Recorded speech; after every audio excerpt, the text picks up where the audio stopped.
Hi everyone, so I'm Penny Dix of Channeling by Penny and Sarah, and with me as always is my great colleague and friend Sara Smith, hypnotherapist and channeler.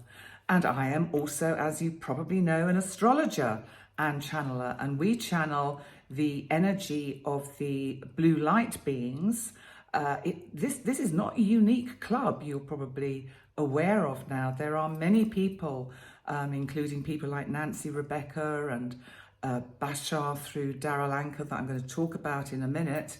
But first, before we get into that, and Blue Man, of course, Sarah has something that she wants to clear up about some comments that we had on the recent video we did with the cat, when the cats appeared. So Sarah, over to you. Yes, so we've had a few comments about cats having jabs, shots, whatever you want to call them. And we would like to just clear this up and make it very clear to people that this is something that we have had to do. We have no choice in the matter at all. It is international regulations that if you leave a country and you bring your cats, your dogs with you, they do have to have shots, especially for rabies, to prevent the spread of rabies globally. So we are both going to be leaving the country, and obviously we want to take our cats with us because they are families, our babies, and it's very, very important that all the regulations are complied with. They have to have paperwork, they have to have passports to enable them to leave this country and enter another country. So we have to comply with that. And what are the choices? The choices are we comply, or we leave them here, we get them rehomed, which would be incredibly painful. We dump them, as some people do, which I've seen many horrible examples of around the world, especially in Thailand. When people have had to leave the country and they don't want the cost, they don't want the hassle and everything else that you have to do to move your animals. Or in the instance of George, who you may remember, Penny's disappearing ginger cat, he was actually 3 days from being put to sleep because his owner couldn't find a home, and then Penny stepped in, rescued him, and you can see what a wonderful, amazing cat he is. So those are the choices on the table, and I'm sure you will agree with us that the choices we have made are the correct ones, that we have to comply with international regulations if we want our babies to come with us. So just wanted to sort of clear that up because there have been a few comments about it, and just really sort of explain more fully why we have had to make this choice. And we've been, as you can tell, very selective about our choice of words because regulations, again, with the social media platform we are on, we have to be careful what we say, and which brings us into another subject which we have always touched on before about free speech. But however, what we're going to do, and thank you for that, Sarah, thank you. We did actually, we between the two of us, we have 11 cats, and Sarah now has managed to get pet passports for all her 6. I have 4 passports for 4 of mine. The 5th one eluded us this morning. It was extremely stressful. At the same time, hysterically kind of amusing on one level, had someone been videoing it. One is never, of course, with the camera at the right time. But Ignatius Fluffball, my ginger fluffy pussy, just didn't want to go. And so I'm going to have to sit down with him and have a long chat and explain that he can either come with me when I choose to leave the country next year, or he can stay here. And I don't want him to stay here because he's my baby and I want him to come with me. But we've got a plan, and I think well, actually, do you remember? I just mentioned the vortex thing again. Oh, yes, because yes. I think that's quite interesting. Can you just Yeah. come in there for a moment, Okay, Sarah? so when George went missing, we tried everything. We were doing stakeouts at weird times of day. We were trying to catch him at feeding stations, all kinds of things. Nothing worked. We had sightings. He eluded us. I had always said from the beginning he was going to come back on a Wednesday, or he was going to come back on my birthday. And Wednesdays passed, it was coming up to my birthday, it was a Friday night, and I suddenly thought, right, it's my birthday tomorrow, he's got to come back. He is going to come back. So when I went to bed, I lay there, I visualised a vortex, kind of a bit like a tornado or something like that. And it was going to catch, George was going to be caught in the middle of this vortex. So he was going to be in the middle of this energy, and he couldn't fight this energy. This energy was going to propel him forward, and it was going to propel him into a trap that we had laid for him, a humane cat trap that you put food in and everything. They go in to get the food, it clicks shut. So that's what I pictured, and I spent about an hour doing that, repeatedly doing it, seeing him not resisting. He was caught up in this vortex, and it was going to put him in that trap, and he was going to be in that trap. So Saturday morning comes, 8:30 in the morning, we get a phone call. I think George is in the trap. And yes, it was. Now, whether that vortex actually worked, I don't know. It'd be nice to think it did.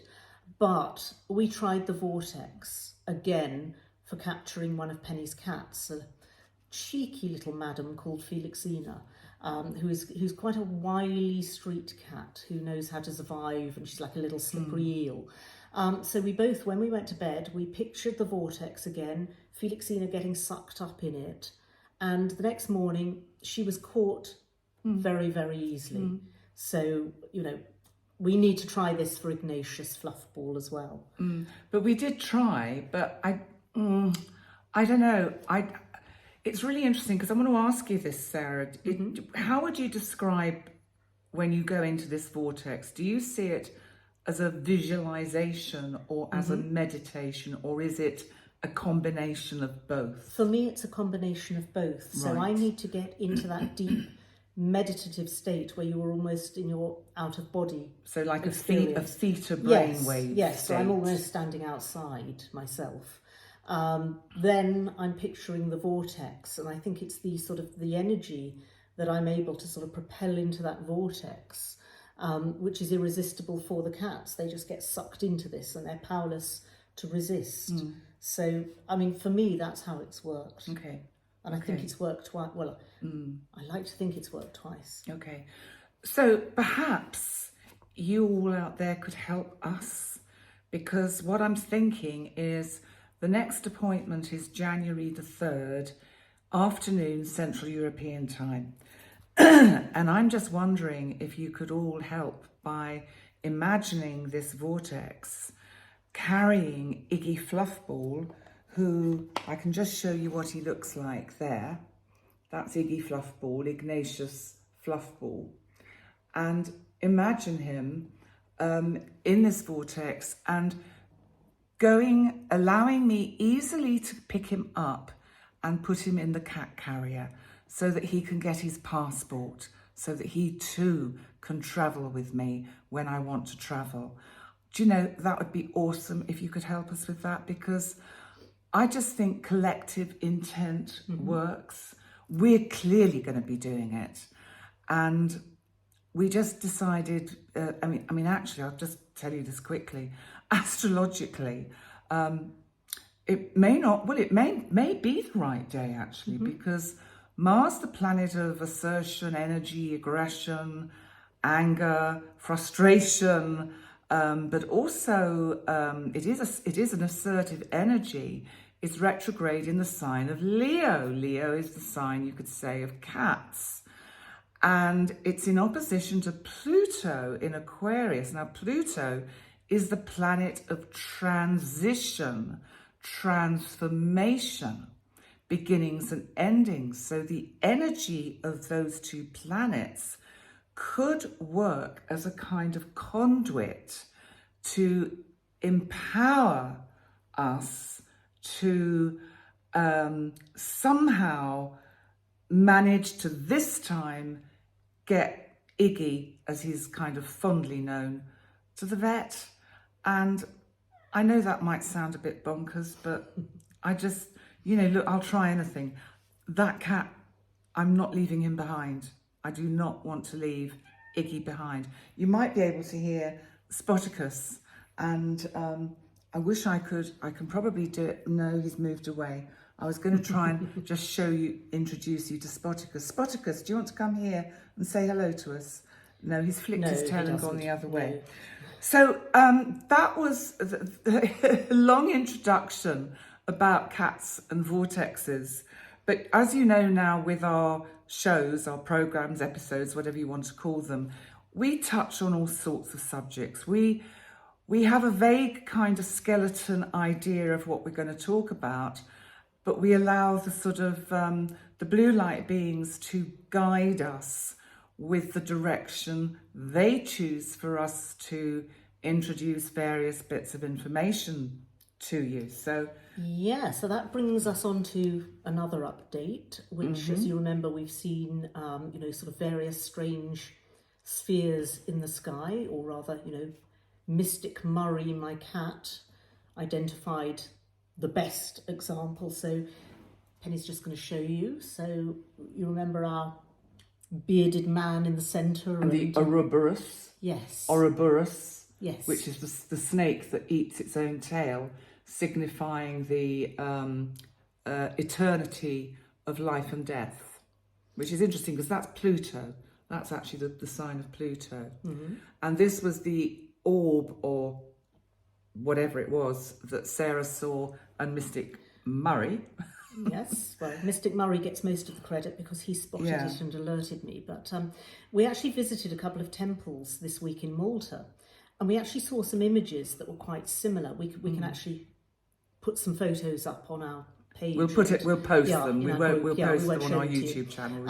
And these temples were actually used to assist with calendars and dates previously in sort of Neolithic times. So there may be some sort of connection there. So we're actually still doing some research on it. We're hoping to speak to a couple of sort of people who are more expert in this field and see if we can actually get any insight from there. But also, interestingly, we saw something this week, Bashar, channeled by Daryl Anka, who has also seen some spheres. So this was the post I found on Facebook, and what I'll do is read you what he said.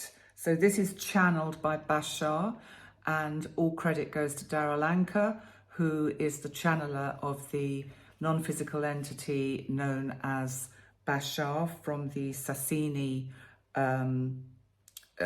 beings, non-physical beings.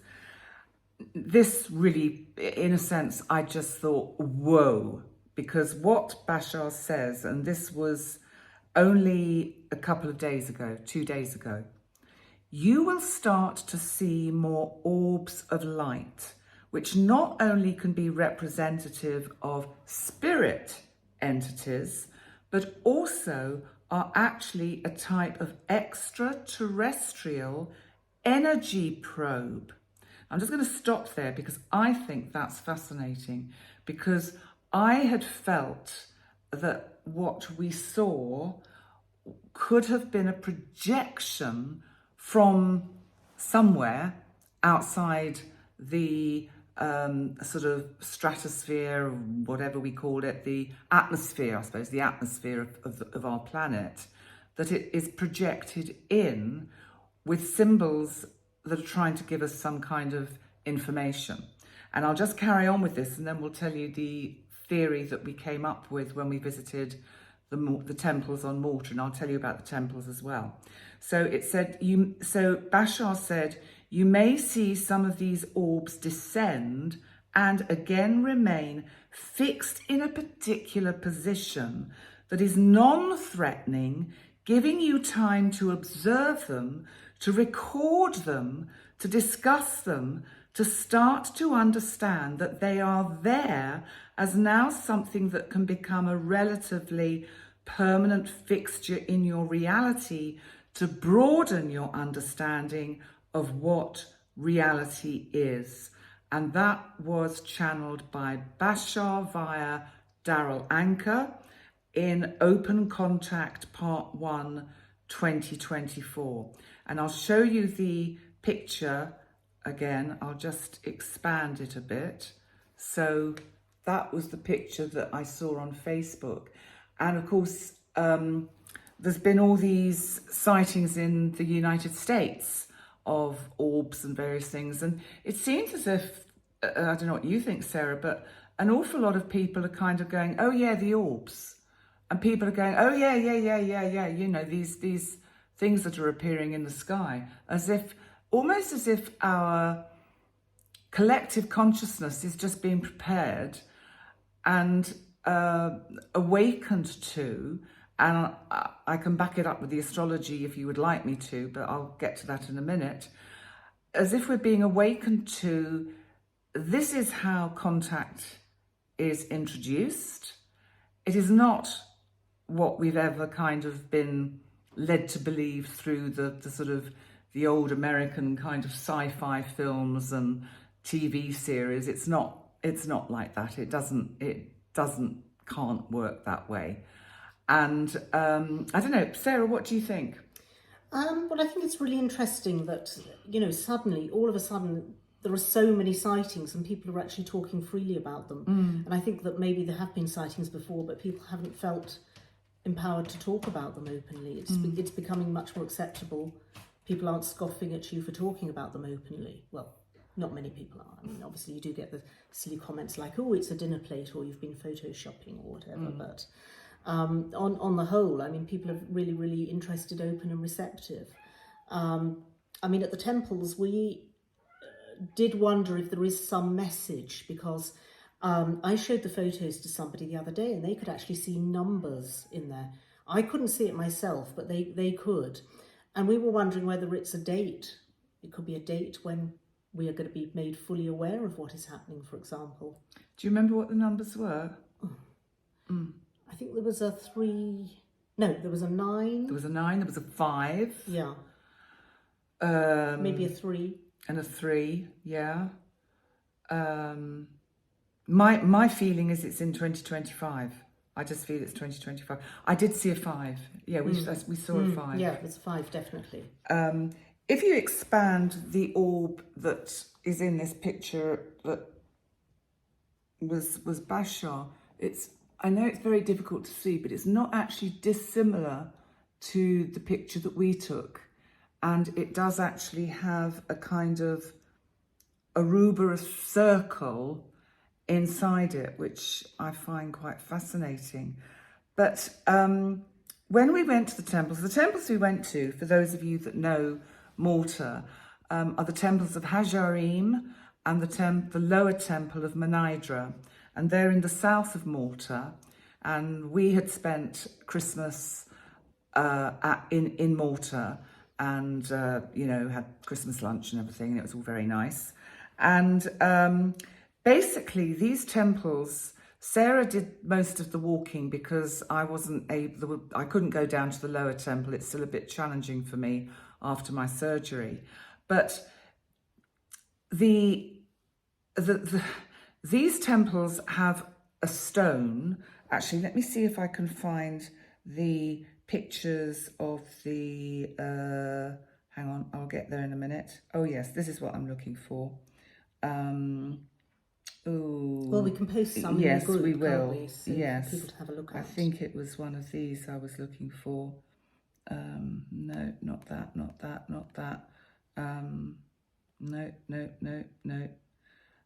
No, sorry, can't find them. I'll find them later.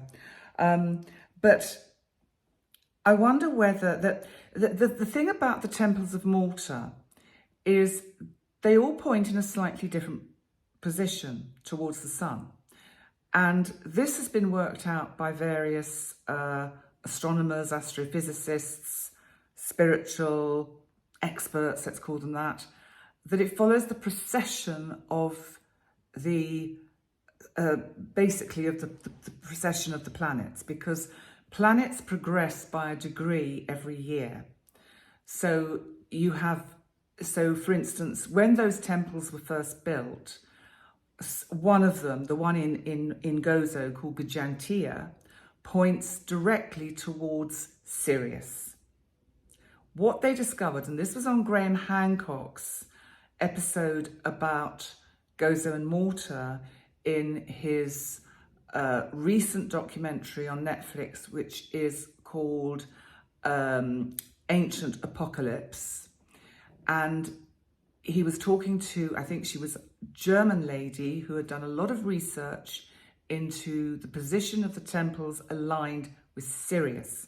Now, bearing in mind, Sirius is also the dog star, it's known as. It's also the star that is kind of like, it has been suggested, and I'm just telling you what I know, and it's just been suggested, that it is a binary star to our sun, which would mean we are part of a binary system, which means the two suns or the two stars actually go round each other.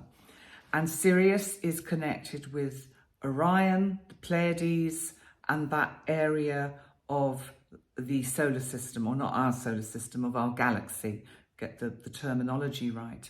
Now, what was interesting in the temples of Hajarim and Manidra, there's a little kind of, entranceway, and there's a museum where you go in first and you can read up all the information. This was where they were talking about the astrological alignments and the astronomy alignments with Sirius. But each temple, obviously as they were built, Sirius kept moving because of the progression of the planets over hundreds of years. So that it implies that these temples were built at different times. They weren't all built simultaneously, but as they were built specifically to line up with Sirius. Now, what that is all about ultimately, we are researching into, we are looking into, we want to bring you more information about it because I think it's super fascinating. And I have a contact in America whom I'm going to be talking to with Sara very soon. I messaged her yesterday, just to let you know.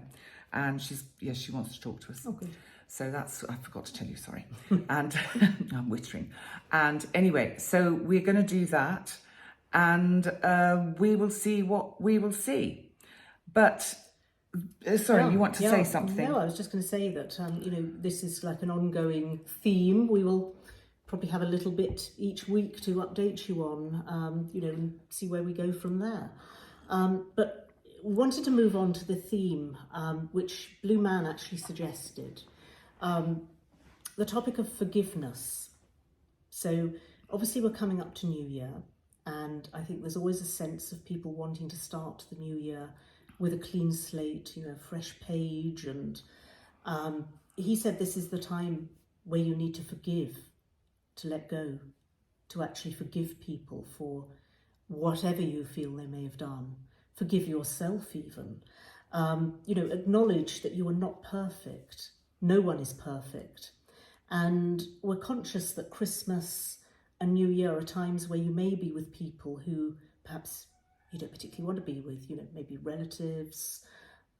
You go and they go, oh, still single, or something like that. And, it's not always a comfortable situation that you might be in. So Blue Man said this is the time where you forgive, you let go of things, you acknowledge you have a shadow side, and you ignore that shadow side at your peril, and get in touch with that shadow side that you may be feeling, I don't want to be with these people, I'm not enjoying this, they're mean to me, whatever. This is the time where you acknowledge those feelings.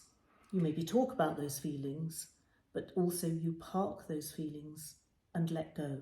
Yeah, because I think there is and this is what has been suggested to me by the blue light beings, that the awareness again of the shadow side, and the fact that there is a kind of sense, or has been, in the, let's call it, spiritual community, that we should be, and there are no shoulds about anything in life, that we have to be kind of thinking positively all the time, happy all the time, in a positive frame of mind, not giving any energy to the negative, any energy to anything that is dark and shadowy.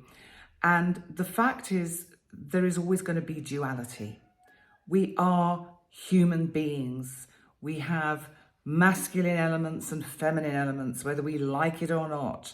That is the makeup of our psychology and our hormones. And psychologically, we have, as Carl Gustav Jung, who was a psychoanalytical psychotherapist and one of the grandfathers of psychoanalysis, said, we have a shadow. You ignore the shadow at your own peril.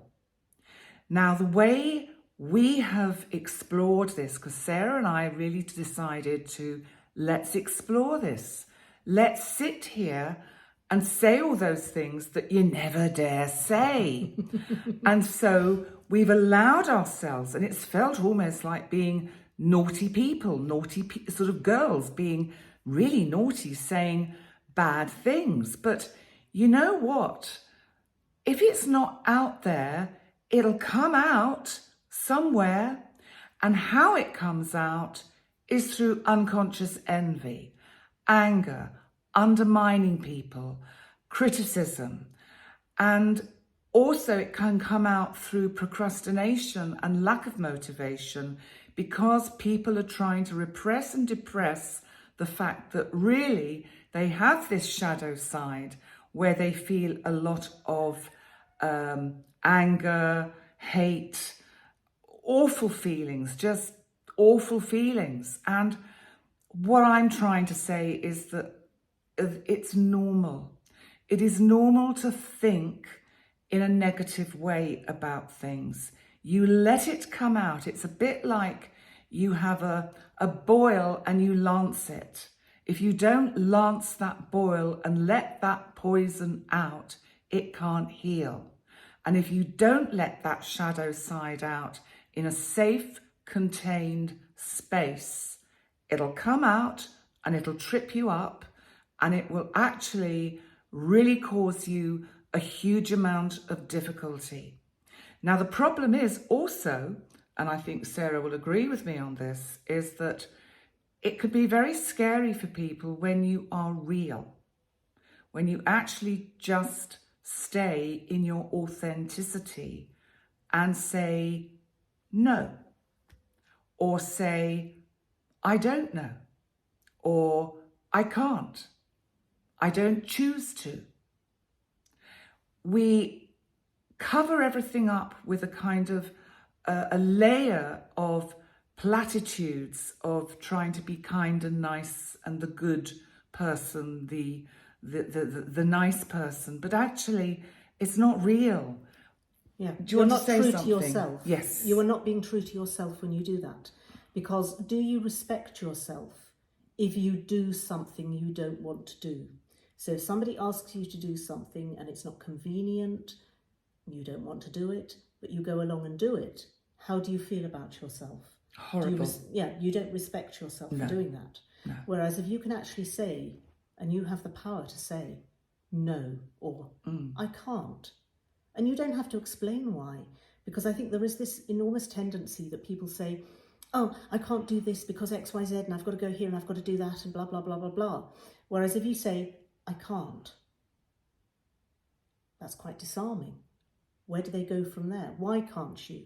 Because I can't.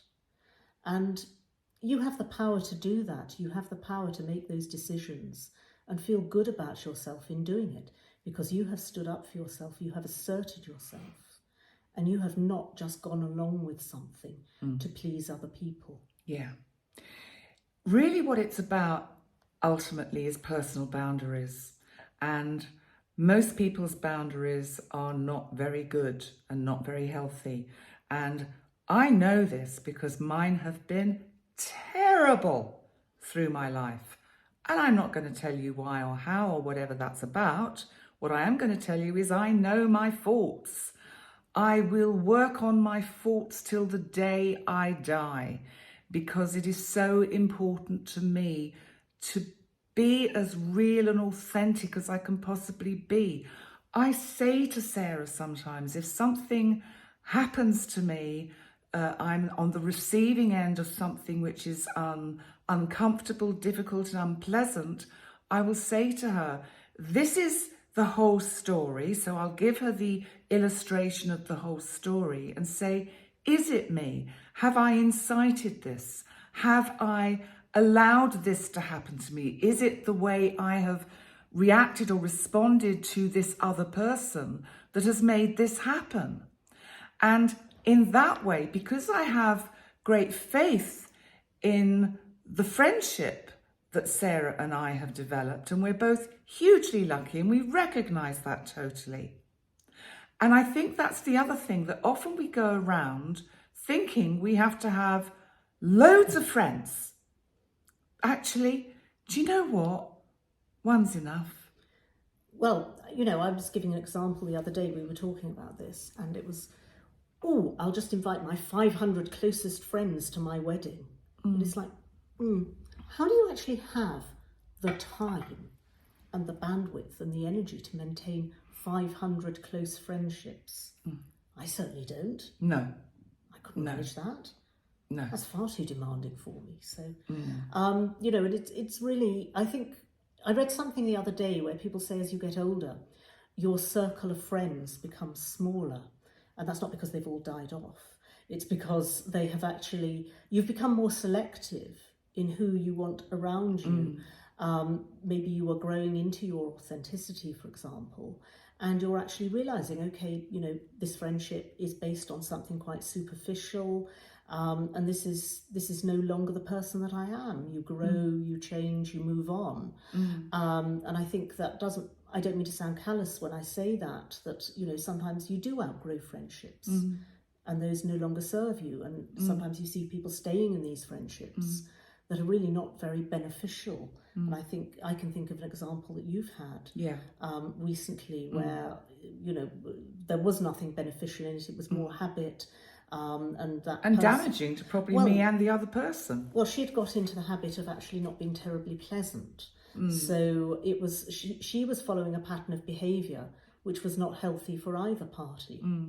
And it's really interesting because I think that I could see externally, that was a friendship that you had long outgrown. But you just have to recognise that and get to that point where you.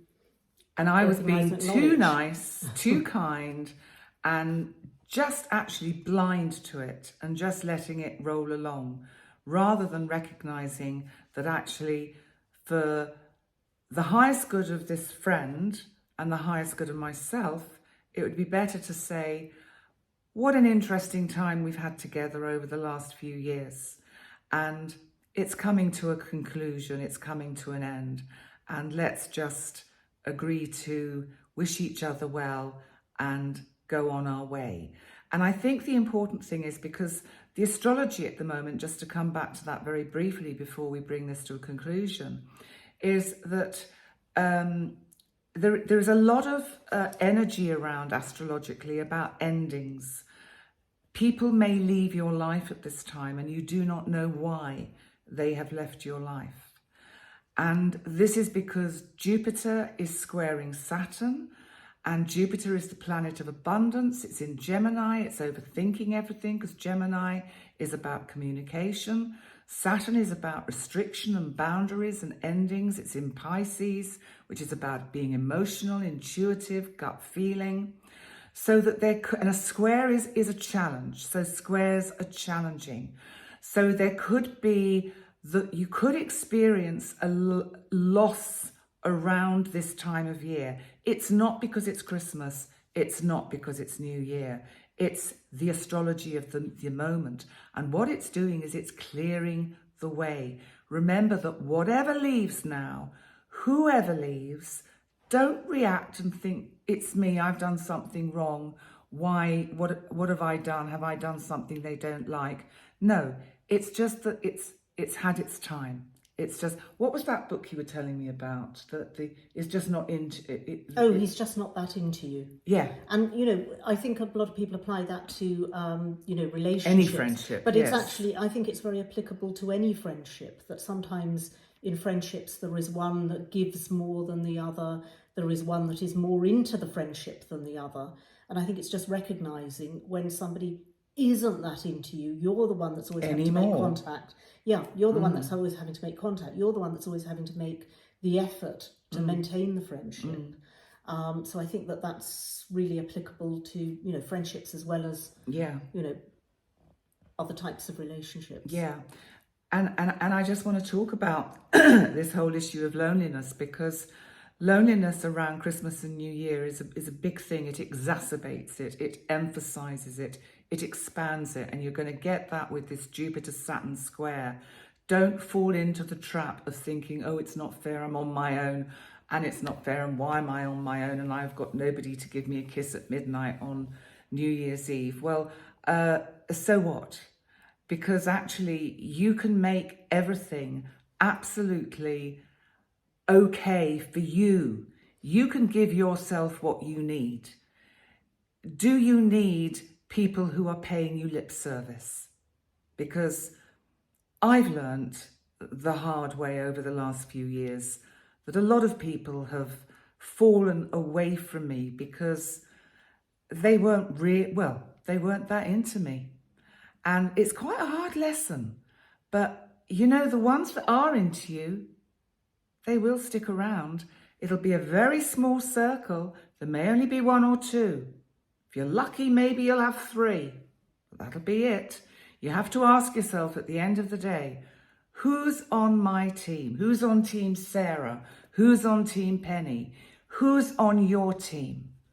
Who looks after you? Who actually cares about what happens to you? But don't drown in the loneliness, because that is the child part that is not allowing the parent part of you to take care of you. You can take care of you. You don't need anyone else. You've got where you are today. Don't sit back and wallow in it. Actually just think, 2025, bring it on. I'm going to do things differently this year.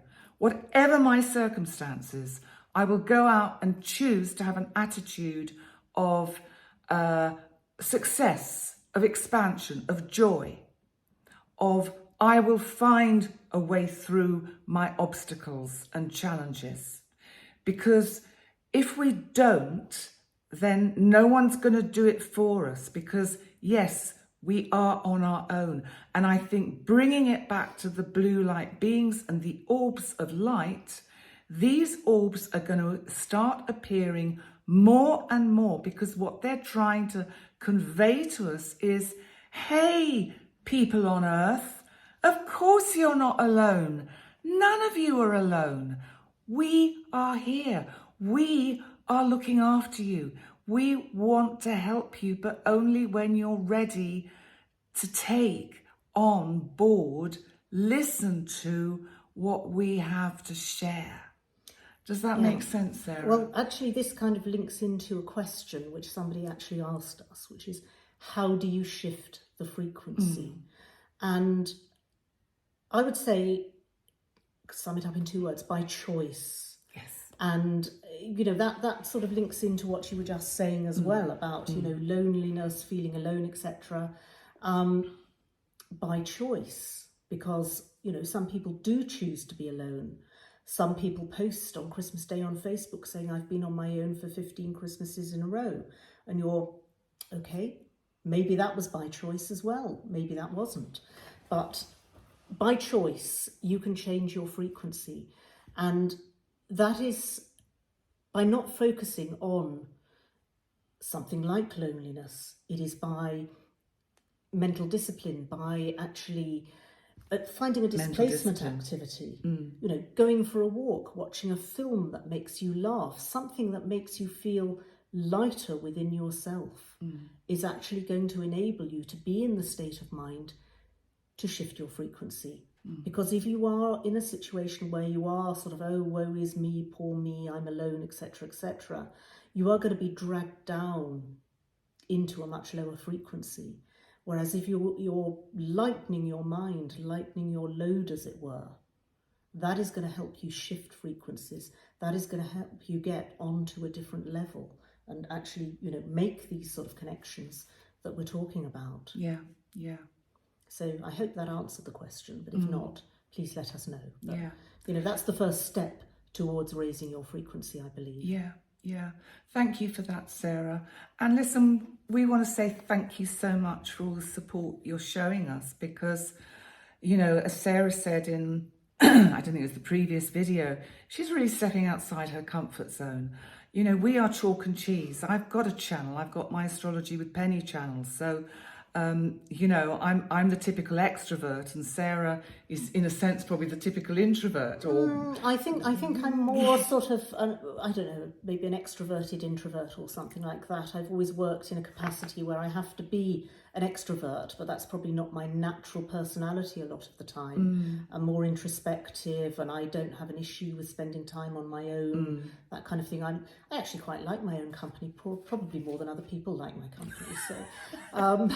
You know. I liked your company. Well, I think, you know, as an only child as well, you go one of two ways. You either become that sort of introspective child that likes your own company, or you become the one that wants to entertain. So, you know, which is Penny. So I think that, you know, I went the different path, and I'm not the sort of extrovert performer. I have never had the need to be out there performing. So, you know, I do appreciate the kind comments, and, you know, hopefully you don't find me too boring, and, you know. I don't find you boring. Thank you. Before we finish, has BM got anything that he has imparted to you in the last 24 hours or so that you wish to share? Nothing, no sort of urgent news flashes or anything from him. But I think that he, you know, he's still sort of continuing trying to convey that message of, you know, peace, understanding, you know, try and make the world a better place. But he felt that talking about forgiveness and letting go was really, really important at this time of year. And it's going to help put all of you in a better space, and, you know, on a higher frequency even, by actually letting go of, I don't know, grudges, past slights, letting go of relationships that don't serve you anymore. Yeah. So that was really what he's been talking to me about in the last sort of couple of days. And I sort of totally understood where he was coming from. And I was, I understand why you're talking about this at this time of year, because it is particularly significant. So, yeah. Yeah. It's about responding to situations and people and not reacting. And, you know, we all go through some pretty challenging stuff at any time of year. And there is something that I think is innate in us that at this time of year makes it somehow worse or more dramatic. And I think it's about not falling into that and falling into the poor me victim side of oneself, and to just be in your own sovereignty and dignity and authenticity and say, I like me, I'm okay. I can make everything okay for me. I don't need somebody else to tell me I'm okay. And I don't need somebody to validate me. I think that's a lot of what it's about. So anything else before I bring things to a close? No, I think that all remains is to say Happy New Year to everyone. Hope you had a good holiday period. Please keep liking, subscribing, sharing and watching. Yeah, please.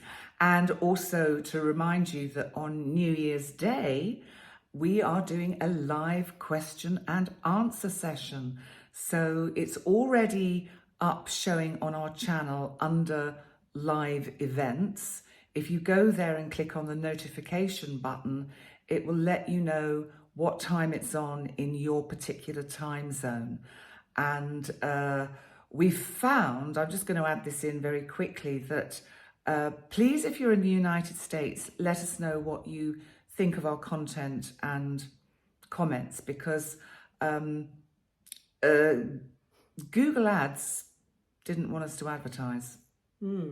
And we just thought that was interesting. So, free speech, is that around? Does it exist? I don't know. I didn't think we were that threatening, but maybe we are. Maybe we are. So I just wanted to add that in because it's just interesting. So, but thank you so much for all the subscribes. We really do honestly value your presence here. The fact that you're taking your time to listen to us is just awesome. Thank you so much. And we'll hopefully see some of you in live on the 20th, on the 1st of January 2025 for our question and answer, which I think we're doing at 7 o'clock in the evening Central European time, which is 6 o'clock Greenwich Mean Time, GMT, and then 5 hours earlier on the United States and an hour earlier as you keep going west. So Pacific time, I can't work it out because I can't do mathematics. And on that note, thank you so much. I would like to as well wish you all a very, very happy new year. Remember, you are loved. You're loved by the divine, the universe, Blue Man, the blue light beings, and us. We love you. So have a great new year, and we will see you in the Q&A on January the 1st. Bye for now. Bye. Oh, my shoulder. Oh, God. Hang on, there we go.